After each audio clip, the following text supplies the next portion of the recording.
Welcome back to the Dungeon Master's Block, the place where we come to talk about the Dungeon Master, the most important person in the game. I'm one of your hosts, DM Neal, aka Jote Maniac. And today we have a returning guest that has been far too long, but James Introcaso is coming back. He is now the lead designer at MCDM, doing amazing things, and one of those amazing things is coming back and talking to us about how MCDM and you could add minions to your 5th edition game, and their approach, why you do it, how you do it, all of those things. And it is a wonderful time with a great friend of the podcast. But rather than me talk anymore, let's head to the meat. I'm starving. We ain't had nothing but maggoty bread for 3 stinking days. Why can't we have some meats? The flight meat's back on the menu, boys. So today for the meat, we have a returning guest. It has been far too long. We have a returning friend. Let's just start there, because James Introcaso is now the lead designer at MCDM, and you know him from countless amazing TTRPG products. And I put this in there because it is true, an amazing human being. James, thank you for coming back on and spending some time with us. Oh, thank you for having me. I am glad to be here with 2 amazing human beings as well. Amazing podcasters, creators, and just, you know, how long this show has been going on, and it's been filling people's heads with like ideas, helping people get their games going. It's just beautiful. It's a beautiful, beautiful thing that you all have created and that you have nurtured, and I love you for it. So thank you. Oh, we are so thankful to have you back. Yeah. It's always a great episode. And I think a lot of our listeners too, especially those who have been with us from the beginning, get excited when they see featuring James Introcaso in the episode title. So, right, listeners, you're all cheering right now. That's right. They still haven't figured out that I'm not actually James Hake yet. And when they do, they'll be like, oh, well, pretty good. Too many Jameses. So we talked about it a little bit, but certainly, what have you been up to since last time you were on? And of course, anything you think that our listeners would really enjoy to hear. Yeah, so it has been a while, way too long since I've seen either of you, too long since we've been to a convention, too long since we've done a podcast together. And so I now work for MCDM Productions, which is Matt Colville's production company. You've probably heard of him. And we put out some stuff. So I put out a monthly magazine called Arcadia, that we have a bunch of amazing writers come and contribute to. People like Mackenzie De Armas, who now works for Wizards of the Coast, has written for us. Then we also put out a new class called Beast Heart. It's a class where you have a pet, and the pet is like your main feature of the class and things like that. So all sorts of cool stuff that we're making over there. And that's the second class you put out, but that's right. Yeah, the MCDM also put out the Ill Rigger, which is sort of like a reverse paladin, if you will. Paladin who has a contract with the lower planes instead of the upper planes. Interesting stuff there. And then in addition to that, I'm working on other RPGs too. I'm putting out Burn Bright. It's a sci-fi RPG that I put out with Roll20 and all kinds of fun stuff. So just making as much as I can in the RPG space. That's sort of what I'm all about. So awesome. That leads us to the other important question, and I know it's super fun that I choose to do this because it's only really for you, I guess, and maybe a little bit for me, that I put the cover of the thing that we're going to promote behind me. It has no use for our listener, but just so you know, listeners, they know it's there now. Yeah, I usually do a themed background for these Zooms, and you'll never see it. But James, is there anything that you're currently working on that you'd like to talk about? That you can talk about, of course. I'm sure there are things you can't, but... Yes, absolutely. So the big thing that I'm here to talk about today is Flee, Mortals, the MCDM monster book. And so this is a book that we're creating that is made to replace your monster manual, but you can also use it in addition to supplement if that's what you prefer. It's going to have the MCDM take on a bunch of different monsters.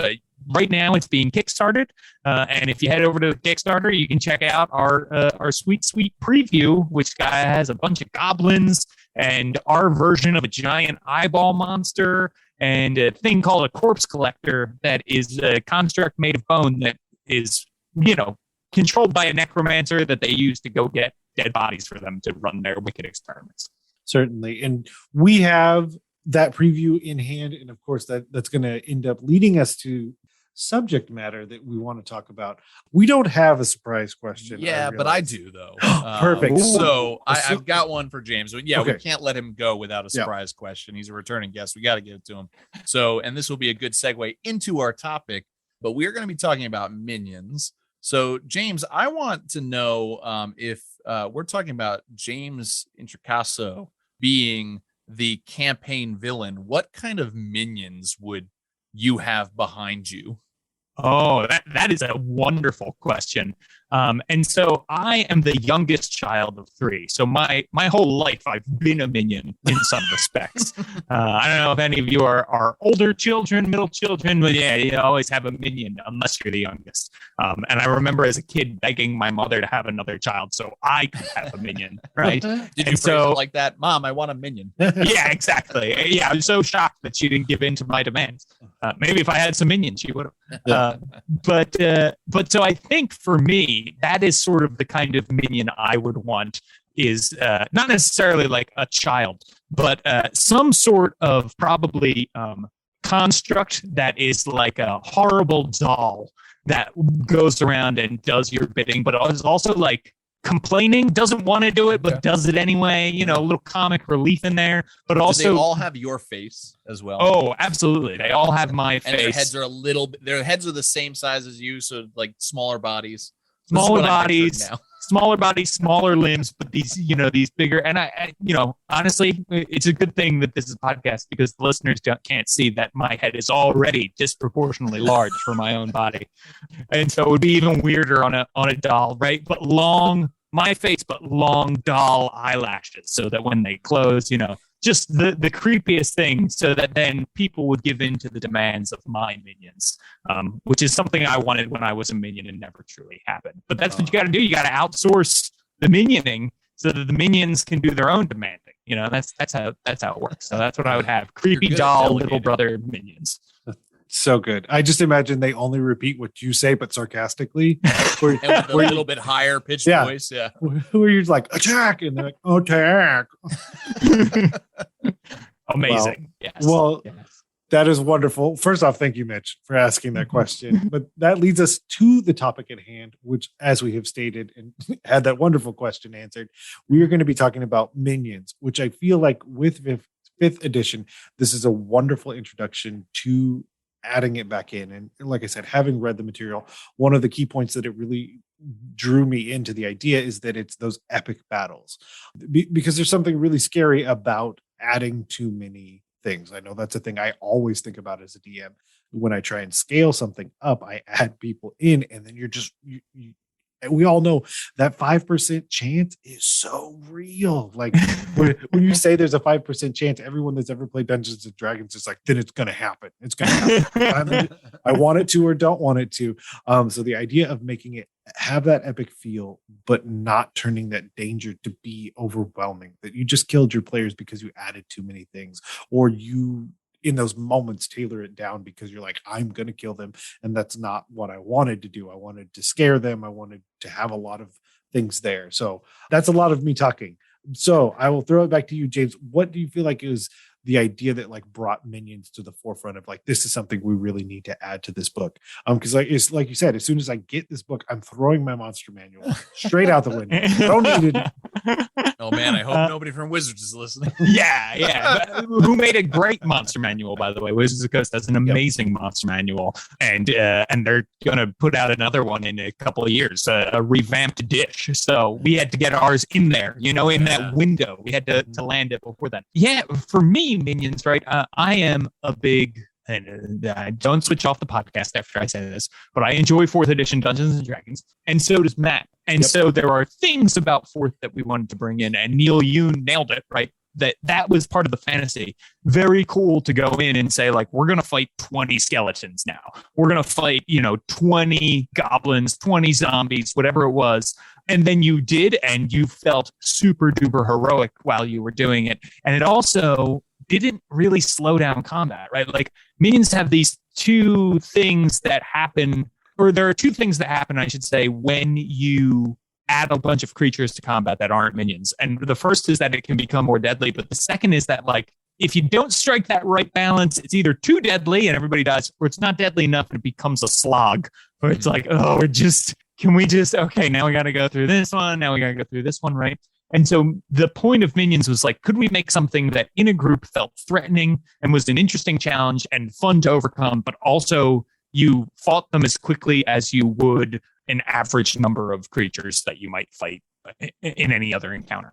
And so that was the big design goal. And that was, every time I watch a movie, right, like Lord of the Rings, Star Wars, most Marvel movies, right, there's always a scene where it's like 4 people take on like 100 or more villains, and we just never get that in D&D. And so we were trying to see, could we get something like that? The other thing that really stood out was and like now, unfortunately, you've said pieces of pop culture, so it's going to be difficult not to just talk directly to those. But the thing about it is that it's not minions only. Because if it was that we were only fighting creepy dolls that looked like smaller brothers of you, it's not the same as you are the one that is there and you have minions. Because I think that's almost the key, is that like to be a minion, someone has to air quote have those minions be a part of their group. Because I also think about like Helm's Deep, and then you have the guy with the torch. Like, so that's not a minion. I mean, as many times as that enemy was shot, clearly that is not a minion.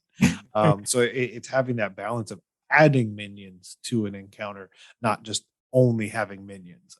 Because I feel like that would just, it cheapens it. It makes it weird too, because then everything is just this swath. I mean, as fun as Dynasty Warriors is, it gets old.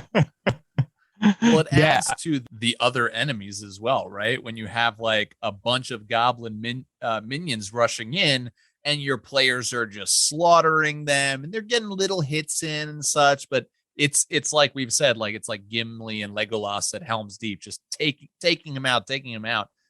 When those goblin minis are rushing, but then you have a phase of the encounter where the ogre shows up and it's dragging the axe behind it, and that's the sound that your players hear, the scraping of metal.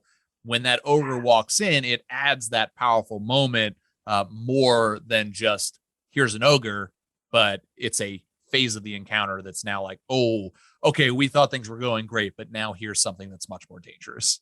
Yeah, exactly. And when you can, right, the ogre's there, you can bring minions in waves too, which then also makes it more fun, because it's like, oh, it's just us versus an ogre. Oh, wait, now every round, 4 of these, orcs are showing up, and now we've got to take them on too. Like, that is some fun gameplay then that you've got going on there. And it's like, well, when does this stop? Does this stop when the ogre, like, will they flee when we get rid of the ogre? Is there something even worse coming when the ogre goes down? Yes. It's fun to play that game with your players and use minions as the constant threat of like, there's still something out there. This thing is still coming and still happening. And great minions can really support a character like that ogre in one way or another, right? And so that's the other thing, is you want them to mesh well with these other creatures on the battlefield. Yeah, and I think just like you said, goblins are with ogres, your creepy dolls are with you. The idea that like a pit fiend would summon imps, like, so I choose to make imp minions, or and I mean, look at the image behind me. You have the overlord, and then you have these creepy eyes that are all around it. Like, do I make those eyes the minions? Like, you do want it to be thematic, because the idea that, like, if we switch, I get. First off, as a DM and doing this the way we do, I just was like, no, I can make everything work, because I was like, what if the ogre had the imps? That'd be super awesome, because then they're obviously like an infernal ogre. Okay, whatever. Just make sure that they fit the narrative that you're trying to tell, because that's the most important thing. There needs to be a reason why these minions are coming out, not just because it seems cool, but like having at peace to make it feel epic, because you're going to need to go through them to get to the ogre and continue forward. Yeah. Absolutely. 100%. Right. And so that's the big thing, is how do you make these swarms feel important and impactful, but also allow the players to like cut through them in a way that makes them feel heroic too. Right. And that's the balance we try to get to. I think in a lot of combat in Dungeons and Dragons, it's like, we want it to feel like a challenge, but we also want you to feel awesome at the end of it. And I feel like whenever we talk about balance, that's really what we're talking about, right? Like, we're talking about how do we make our players like feel like their characters are panting at the end, but also like super jubilant in the victory that they have earned. Standing on a pile of minions. Yes. That's a big way to do it. Exactly. Will certainly do it. I did like what you brought up before too about having the minions serving a purpose and can serve a purpose for that the real threat, the real enemy, and just my mind immediately goes to that.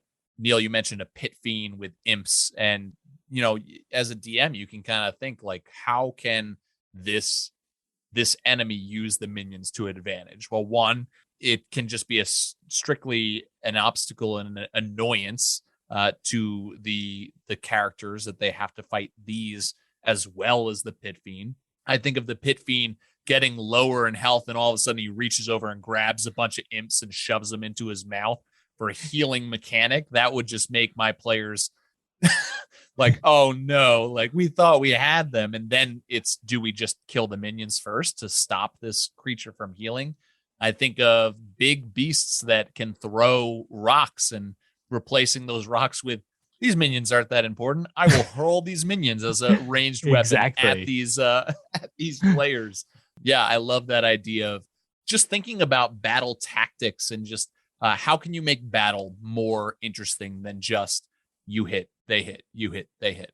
Yeah, that's one of the big things, right? We have 2 minions in this this preview packet for Flea Mortals, which Neal said does include other creatures as well. And so there's a zombie minion and there is a goblin minion. And the goblin minion actually works really well with the exact scenario you were talking about, Mitch, with the ogre, because goblins don't provoke opportunity attacks, right? Which is pretty close to the core goblin, right? The core goblin can disengage as a bonus action, which means that their movement is almost never going to provoke an opportunity attack. We made that a little simpler and just said, goblins never provoke opportunity attacks by moving. And so they can move. So the minions also have this trait called tiny stabs, that when you start next to a group of minions, you automatically take damage. So when your turn starts, if you're surrounded by minions, you're taking damage, which is the fiction of them like stabbing at you with their tiny little goblin knives. And so the idea that a goblin then can move through the battlefield, this group of goblins could move through the battlefield and like surround and maybe lock down the wizard or an archer or that kind of thing, really helps then that big ogre who's coming behind you, because now he's only got to worry about the fighter and the barbarian, right? And he doesn't need to worry about the wizard in the back slinging spells or that sort of thing. Or the minions could form around the ogre, right? And be like a shield so that the ogre is picking them up and throwing them at people, like you had said. And then they are working as his meat shields to keep the barbarian and the fighter from getting to him. So there's a bunch of different ways that just with like a couple little tweaks, each minion can work really well. The zombie minions have this trait that when they surround you, a lot of minions have this when they surround you sort of trait. And the zombie minion trait for that is that they reduce your speed, right? And we've all seen that in a zombie movie where they're running and like it's the press of bodies and they're trying to grab at you. And so the zombie minions can reduce your speed. And if they reduce it all the way down to 0, you're restrained because they've grabbed you, right? So there's fun stuff to be had with minions. And I think thinking about like, what is their strength in numbers really helps, because then it can tell you like, okay, these minions that we have, they are not as powerful individually as one standard creature, let's say. But when they get together, they can do some cool, interesting stuff that is fun. And so like think about that strength in numbers when you deploy minions. How can they work together when like maybe there's only 3 minions remaining? They can't do that thing anymore, right? they have to flee. Yeah, you've mentioned the strength in numbers. You've mentioned that they by themselves are not that powerful. I guess one of the questions I want maybe for you to clarify a little bit more is what exactly makes a creature a minion, gives it minion status. And I know that typically we don't talk about mechanics that much, but I think that we need to in this sense of what makes a minion. Sure. Yeah. So minion is this idea that I think a lot of people know from fourth edition, but other games have them. And I think Pathfinder calls them mooks. And you literally took the word out of my brain. I was like, mooks. Yeah. I thought it hard enough and you said it. It was great. And so the idea is creatures that go down in one hit, right? Like you attack them once, and if you hit, they're done. They're down, right? And I think we see this a lot in video games, in movies, in books, in comic books, right? And we're just bringing that fiction to D&D a little bit more. And certainly there are creatures that when you're high enough level and they're low enough CR, right, you can take them out. But this is sort of like creatures challenging for your level that you can take out in one hit. And so that's the basic idea. In fourth edition, they had one hit point. That doesn't work as well in 5e because in 5e, you have spells like sleep, which would just lay waste to entire groups of minions. And so we created a trait, and the trait is, hey, when you're hit with an attack, you die. And that's the minion trait. So that's sort of the very sort of high level overview of that. And so thinking again, in terms of like, you could very easily as a GM minionify your creatures by just applying that. Hey, if you fail a saving throw, if you are hit with an attack, you're out. Right. And that's how you minionify something. It's pretty simple, actually. There's some other finer mechanics that go into it. But that's the basic idea if you want your players to feel awesome. And then the other thing that we have done is we came up with rules for, hey, but you still like to roll damage, right? Like we're players. We love rolling damage. We love critical hits. Critical hits should count for something. When you hit a minion with a crit, it shouldn't just be like, well, you did the thing you would have done anyway. You wanted to feel special. It exploded.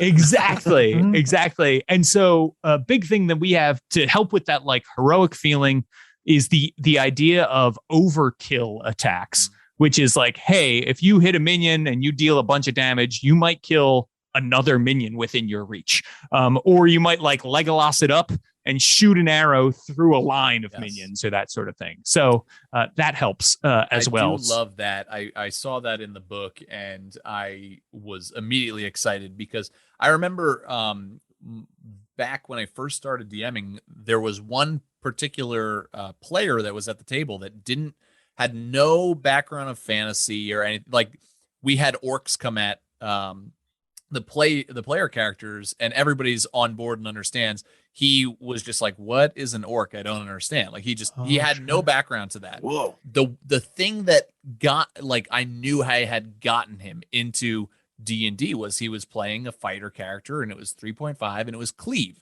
And he attacked and he hit. And I said to him, hey, with your cleave, you get to go again. And all the players just start chanting cleave, cleave, cleave. And cleave is certainly something I think I missed from 3.5. And you've in a big way brought that type of mechanic back, especially for these minions. I love that overkill attack part of this book. And like you said, too, this whole idea of a minion and that simple change to any amount of damage from an attack kills it. That is something that's so helpful for a DM rather than thinking I need this crazy chart that has every single, how do I keep all these characters separate and keep their damage? You don't. If it's a minion, it dies. Take the mini off the board or drop it down, whatever.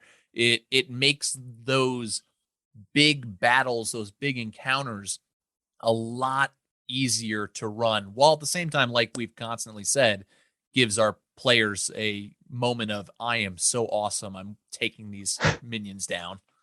Yes, exactly. Right. And that's what you want them to feel. I really want to feel like, that scene in Guardians of the Galaxy when they're fighting all the, and Groot sticks his arm out and it grows through a bunch of guys and he goes from side to side. Or number 2 with Yondu and the arrow flying on. Yeah. These are the scenes we're talking about, right?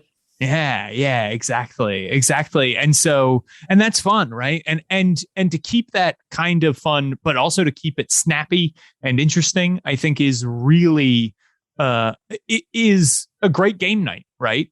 Because then you can also move on and fight just a dragon if you want to, or go talk to the shop for as long as you want, because the GM isn't like, well, I got this battle plan with 20 creatures tonight and we got to get to it. And, you can just keep it rolling and keep it fun and keep it light.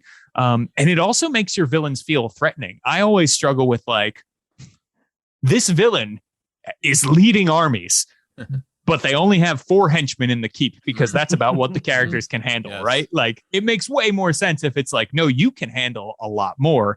And it makes the villain seem more threatening if you walk into a room and they've got 20 guards around them. Watch the eyes of your players pop out of their heads as they try to figure it out. In fact, I like to tell people, like, hey, if you're using the new minion rules, end game night on like, and a bunch of minions coming over the hill, and then say at the start of the next session, okay, these are minions and this is how they work, right? Like, let them sweat it out for a week. How are we going to take on that many fire giants, right? Like, you could have fire giant minions. They don't just need to be necessarily like these mooks we're talking about. They could be more, if your players are high level, they could be, like, hey, you're taking on some really huge stuff, like Raiden taking on Metal Gear Rays at the end of Metal Gear Solid 2. How's that for a reference that everyone will understand? Oh man, but yeah, if you haven't as a DM done a battle like that, imagine the you have that moment of fear like that your players are experiencing, because they're going and they're thinking about stats in their mind, and then you go into that battle, and even without saying these are minions, guys, don't be worried. But as soon as they hit, and not only do they kill it, but you're like, oh man, you got a crit. Time for some overkill attack. You get to hit the next, like, there's going to be this exciting shift, I think, for your players to be like, oh my gosh, we're just sweeping the floor with these guys. But at the same time, you can be bringing to the table more challenges with, you've got that boss somewhere in there, or that leader. Yeah, I think it would be an exciting moment for your players. You bring in the fear. and you bring that fear to be this fantastic Legolas and Gimli cleaning out shop. Exactly. Yeah, and let them overcome the odds and their own fear. Oh, it's beautiful. It's a beautiful, beautiful thing. So that's sort of the fun that I like to have with minions. And then what I do is then I spring 50 real fire giants on them, just so that they don't, so keep them on their toes. I don't actually. You like to bring you want to make them excited, and you want to destroy their fun for the night. I get it. Exactly. Well, I think that's one of the other important pieces to note, that like, this is speaking of weird references, it makes me think of Cookie Monster, where now cookies are sometimes food. I don't think that using minions in every battle would serve you, the players, or especially the idea of minions very well, because that changes it from fun to a slog. Because they're just something that's part of every battle. They just have to get through them. Like, obviously my tone has completely changed with the idea that every time I go into roll initiative, I know that some aspect of this fight is minions. That's not fun. So it's definitely something to be mindful of how often you're using them. But again, I guess that goes back to my original point of, like, there's a narrative reason why I'm using them, not just because. Yeah, well, and it's important to know that like any creature, minions serve some characters better than others, right? A wizard feels awesome when they shoot a fireball and it takes out like 26 minions at once. Whereas like, if you're a low-level warlock and all you have is one Eldritch Blast, you're probably not going to have as much fun taking out minions. If you're a higher-level warlock, shooting Eldritch Blasts all day, then you might, right? So I think it's that sort of thing where, thinking about like, what sort of characters am I serving? Do I have the right characters for this? Are my players going to enjoy this? Maybe your players enjoy a more personal sort of, gritty mano style story or combat. But yeah, I think minions, like cookies, are sometimes food indeed. I've just, as every episode when we talk about things, my mind starts going off in these directions for me, like as a DM, how I can implement these things. And our listeners know I love the idea of doing an epilogue night. This is such a like fantastic, like what you brought up, James, about like, it doesn't just have to be goblins. It doesn't just have to be kobolds, but like especially as you level your characters up, like minions can be a whole array of things that are not very very able to be minions when you're a level 1 party. And I just think of like ending that campaign and having an epilogue night and going into the story of what happens to your characters afterwards, and having just this battle that's there for the purpose of like highlighting and giving the spotlight to a character, and having there be like a bunch of frost giant minions and this epic like battle where they're just running around and like climb up the axe to like chop off the head of a frost giant in one hit. Like this is a cool mechanic to yeah, as we've said, it's shining a spotlight on the player characters for the player's sake, to be like, you guys are awesome. Yeah, absolutely. Absolutely. This is going to blow your mind, but I keep thinking of dragons. Oftentimes when they're in dungeons and the minions that they would have. For my deep cut, well, after I received the Drakefire amulet in World of Warcraft to fight Onyxia, all I can hear in my head is mini whelps left side. So the idea that whatever version you have of your dragon encounter, I think that's a really good way, because one of the other tools is that it can both elevate the boss monster that they're fighting, but in the same way kind of deflate some of the resources that the players may have, because that's one of the difficulties is once you have a singular boss encounter, even if you're down to a 4, but my table's 6, and so like if all 6 of them are all in on this one monster, it's tough. It's just so tough. I mean, it's the whole point of legendary actions is, well, I guess so I'm not sad and I can do things through the whole round. But the idea of adding those minions, and then, like you said, are you locking up a character? Are you locking up resources? So there's a lot that you can do with those dragons, because I think of an ancient red. That's why those fire giants are there. Or, tons of things to do with dragons in dungeons. It's crazy. Yeah. And that idea, right, that like maybe the ancient red has a bunch of, smaller guard drakes or wormlings or dragonborn minions right around them.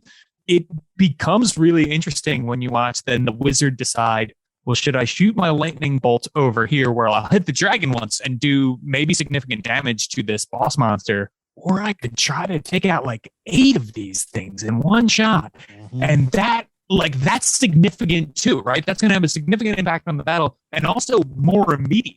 Right? like a dragon with 30 less hit points is basically as effective as a dragon with 30 more hit points. But you take out those minions, right? That's a lot of actions you're eliminating from the combat, and you're clearing a path for your fellow fighters to get there and that sort of thing.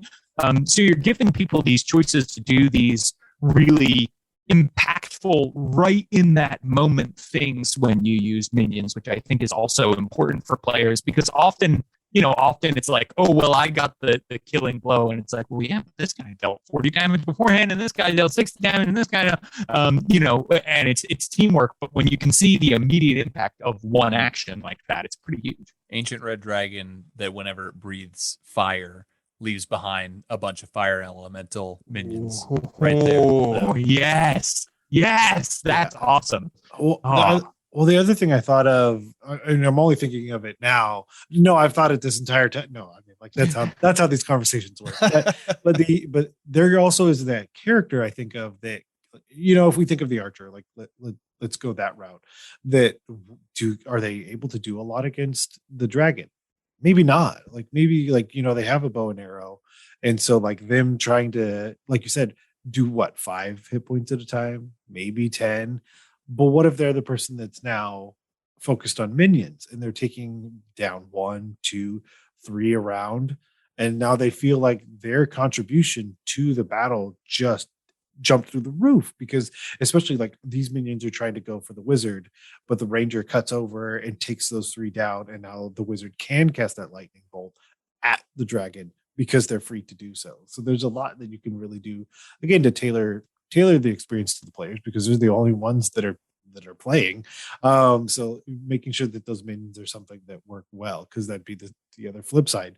Thinking of some cons is like you make minions that are way too powerful because of the composition of your group, and then you're like, oh no, oops, what do I do now? The whole idea of minions too, and this concept of any hit like kills, to me, just can really spur on such a like rule of cool mentality when in battle. Because I think once the players can grasp onto that whole concept of we're fighting minions, for me, if I'm playing, well, then this is my chance for my player to do the things that we'll watch in like action movies and be like, whoa, that's so cool that, you know, that character just took out an enemy with a pencil or something like that, right? Like you have the archer like character take an arrow out, and rather than shooting it, like they just use it as their melee weapon to shove it through the cranium of one of the minions. And according to the minion rule, that works. You have them pick up a chair that's nearby and fling it at a minion, and the chair explodes and splinters and destroys that minion. Things that mechanically your players are not doing typically because, well, that's not good. You know, that's improvised weapon. That's not really going to do that much damage. Right. Oh, that was such a cool thing to think about, but what a letdown when you talk about the mechanical way that plays out. Minions are an awesome way to say, do those things. Let's have this be fun. This is your John Wick moment. Let's see you go crazy. Well, yeah, that you can do the you wake up without any of your equipment. If the guards are minions, you can really get creative. That's really a great point. Well, and the thing I think of is, it turns those bonus. Let's all talk about the player that is uncomfortable with what we just said. That's totally fine. Like I totally understand that mentality of, well, none of this works. It's not in the rule book and things like that. And I don't have a leg to stand on in that argument. But the version of that is, okay, but that's what the bonus action is for. So many players don't have something to do with that bonus action, but that can be your secondary attack by using the bonus action to make that attack. So like literally that could, oh my gosh, that scared me. My own child scared me. But the idea of the archer pulling out the arrow and using the bonus action to make an attack with the offhand and then choosing to take their normal attack action in the 5th edition rules, that's how this works. Like, and so you can fit this fully inside the rules if the rule of cool isn't as comfortable at your table. And then you get that nat 20 on that attack with the arrow going through the head with the cranium. So you as the DM are like, yes. And not only that, but you keep it going and you hit that next character and bring them both to the ground in a Because obviously be a fun way to just have crazy things in battle. Because that goblin minion was running too fast behind the other one, and it goes through, and they run into it forcibly, and then you pull it out and shoot the next ones. You do overkill damage, so now you've killed 2, 3, 4 more, depending on how you're going about it. I mean, like these are the conversations you can have. And there's also this other flip side, which is something that we're planning on doing way down the line. But we want to make a class that's like a summoner class that you will create minions, right, and bring them in. So you could give your characters the tools to say like, hey, you're like Mickey in Fantasia, and you're creating all of these broom constructs, and each one is a minion, and you can like send those off into battle. You're creating elementals, you're raising undead, you're summoning angel minions, right? Whatever it may be, you are creating, and now you're like sending them off to do things, and maybe they're clashing with somebody over there while you go do this other thing, right, or battle somebody else. So you can also get involved with having minions on your side, right? Which also I think makes it interesting then for the players, because they're like, whoa, well, do we use this action to attack? Do we use this action to try to summon or create more minions, right? If we've got these broom minions that are marching along, like how do we do this? And give them more tactical choices, which is fun. Your cut was even deeper. Like we're going to Fantasia. Was that from the 40s? Right. Original Fantasia. Oh no, I agree. Not even Fantasia 2000, which is get 22 years old, by the way. Just going deep. We're supposed to reference pop culture as much as we can on this podcast. Right? Oh, we are. And so that I think that leads us directly into a wonderful topic that we really enjoy here, and that's the idea. Before we do that, I just want to just say this isn't a minion thing, but just about this book. One of the things that stood out to me in the introduction is it talks about the different types, the different roles of certain enemies that you might face. Oh, yeah. One of them is minion, and we've talked a lot about that. But just the breakdown that you guys have in this book alone gets my brain working on how to make combat more interesting with the different roles, and how can I take different enemies and put them into the roles that you give ambusher, artillery, brute, companion, controller, leader, minion, so on and so forth. But yeah, this is a great book. Go to the Kickstarter, support them for sure. Yeah, I think, well, and since we're going to do that, I'll do it as well. So one of the other things that's really good that people don't have a tendency to do, even in the things that I have designed, is to really talk about why it happened. And those are the questions we're asking you now, and the conversations that we're having is finding some of the whys so that it makes sense when you add these things to your game. But there's literally box text that says behind the design, this is why we did it, which answers the question of why you, the DM, GM, would do it or not do it. That's the most interesting thing I see about that box text, is the reason that the person that reads that can find out why, for this book specifically, MCDM chose to do these things with their design. And knowing that, it could choose why I do it or how I use it at my own table, positively or negatively, which I think is an amazing thing, because that's the whole thing behind the minions. The person that needs the most buy-in to this idea is the person running the game. Yeah. So well done. Thank you very much. Thank you both. So it's I think we want to let people know why we did what we did, so that it helps you understand the scenarios in which it's strongest to use these things as we see them. And then, inevitably someone will say, well, what about this? And it'll be like, oh, that was a brilliant idea. I wish I'd thought of it. But that's the fun of these games, right? That's the fun of coming on here. And like, you two have already blown my mind with more ideas of things that you could do with minions. And I've been thinking about minions for a year. So it's pretty awesome to be able to collaborate with each other and talk about this stuff, because that's what this game is, right? It's collaborating and telling a story. And all we ask, James, is that our names make it their way into the credits of the No. All right, Neal, we won't steal your thunder. What's next on our agenda? As always, we're going to talk about some homework, some things you can read, you can watch, you can apparently go back clear to the 40s and see some Fantasia. But is there anything, any other examples that we have from pop culture that we think would be good representations of minions that, like I said, our listeners can go read, watch, experience in one way or another? This is just so easy because we get to just pick any awesome, action packed, but it's just kind of our chance to gush about things that we love. So Neal, I know you at least will love this one. What about Samurai Jack? Samurai Jack episodes are fantastic for this. So you just there's a lot of enemies that he fights that are robots. So it started not the last season, but it started as a children's show. So, having blood splatter across the screen probably wasn't the thing that they were looking for, but instead he gets to jump around and slice through these minions and their robot selves explode. Great inspiration for D&D, those episodes, and certainly for seeing one character, which can be a couple of characters, kicking butt and destroying minions. Yeah, and to keep it in house, anything from Tartakovsky is going to be some good stuff. So, I mean, if you want to watch, depending on your game, because like you said, if I have kids, and then I can talk about robots and blowing up and oil going everywhere, and like, it is what it is. Like, it's not blood. It's not, you're not depending on who you have at your table, you're not talking body horror. Yeah. You're not talking a lot of things. That said, if we do want to talk about all those things, then we can watch Primal, because it is so amazing. Much those things. And it definitely changes the tone of the games, the minions that you're fighting. But same person, so good. Oh, and not same person, but I'm just going to interject and say to Neal specifically, if he still hasn't watched it yet, Hit Monkey on Hulu.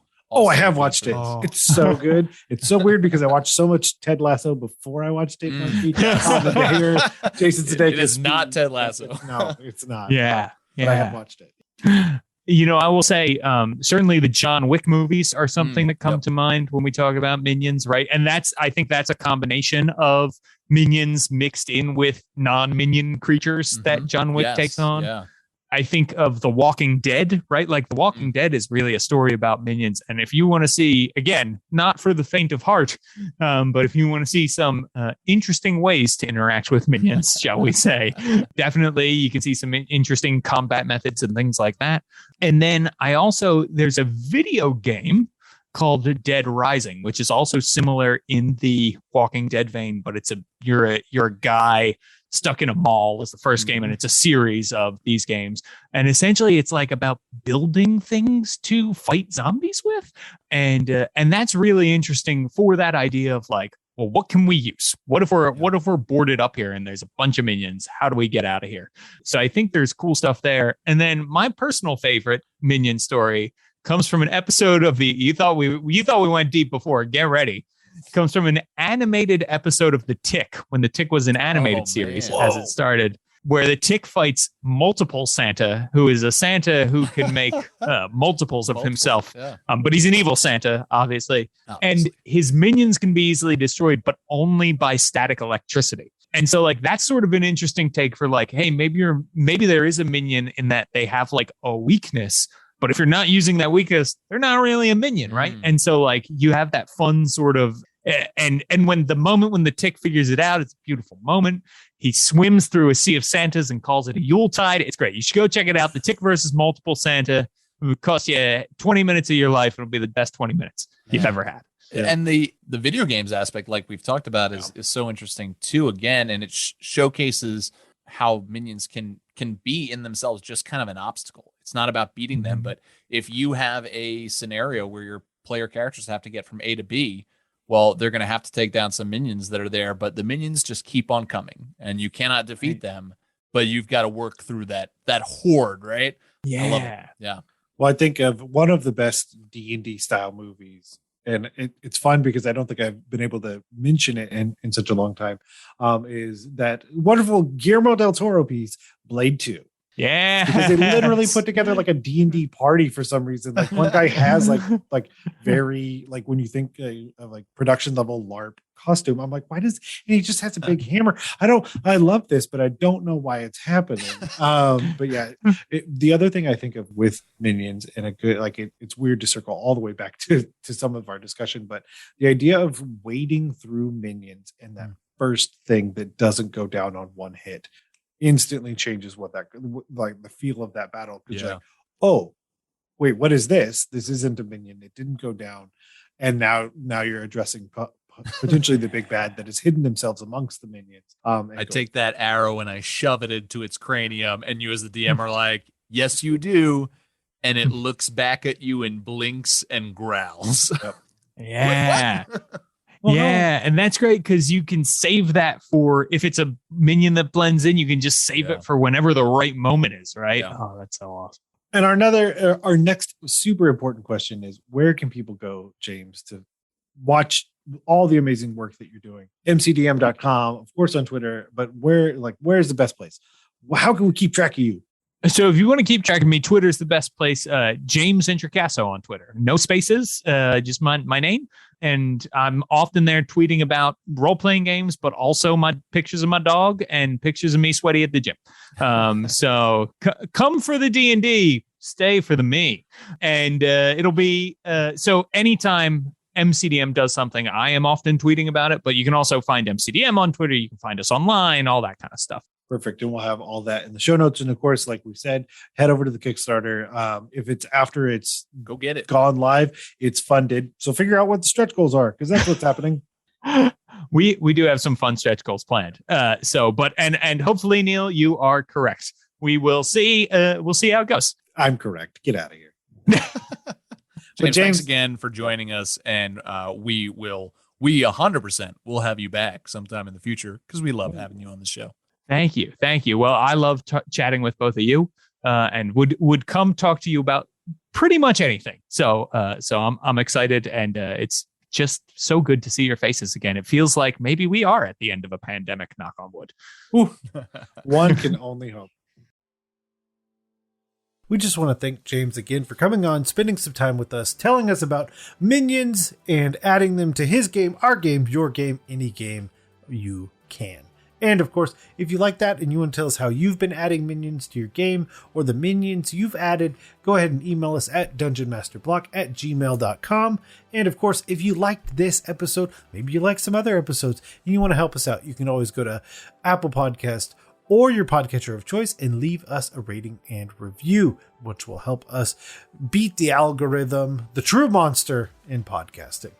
And of course, if you want to follow us on the social medias, you can go to Twitter and type in @DMS_block. That's @DMsBlock, or find us on Facebook and follow us either of those places to keep up with what we are doing. And of course, as always, the Dungeon Masters Block is a proud member of the Block Party Podcast Network, where you can check out other shows like Detentions and Dragons, Dungeons and Dragons and Daughters, DMnastics, and more. But again, thank you for listening to the Dungeon Masters Block, the place where we come to talk about the Dungeon Master, the most important person in the game. I'm DM Neal. Good night, good luck, and keep on dungeon mastering.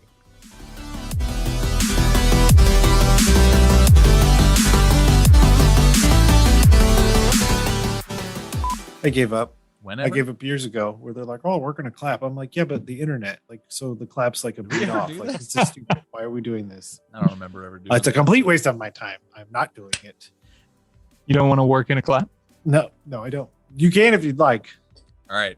Okay. On 3. 1, 2, 3. No, that was awful, and I loved it. And that may welcome bloopers.